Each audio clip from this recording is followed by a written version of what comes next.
एका भारतीयाने बनवलेली ॲनिमे येत आहे। नुकताच DQN नावाच्या ॲनिमेचा ट्रेलर रिलीज झाला। एक भारतीय एका जापानी स्टुडिओला लीड करतोय आणि एक अशी ॲनिमे घेऊन येतोय जी बहुतांश भारताशी रिलेटेड असणार आहे। अहो म्हणजे ट्रेलरच्या शेवटी नेताजी सुभाषचंद्र बोस यांचा फोटोही दिसतोय आणि हिंदीतलं एक भाषण सुद्धा ऐकू येतं जे बहुतेक त्यांचंच असेल। जोजोज बिझार ॲडव्हेंचर, विंडलँड सागा आणि फेरीटेल सारख्या ॲनिमेवर काम केलेल्या कुशाग्र कुशवाहा यांची ही ॲनिमे 2026 मध्ये रिलीज होणार आहे।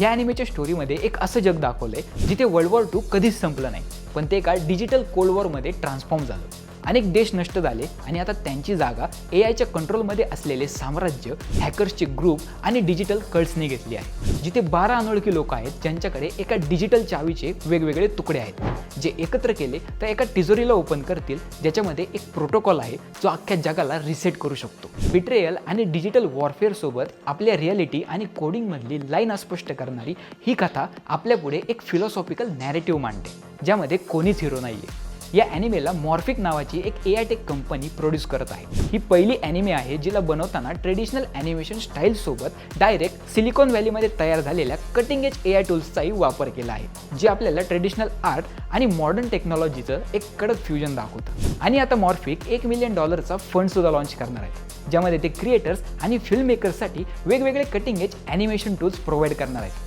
सो तुम्हाला काय वाटतं कमेंटमध्ये नक्कीच सांगा आणि आपल्या अस्सल मराठीत असाच ॲनिमे, पॉप कल्चर आणि गेमिंगचा कंटेंट बघण्यासाठी आणि त्याच्या अपडेट्स मिळवण्यासाठी बाबा मेकपूलला लगेच फॉलो करा।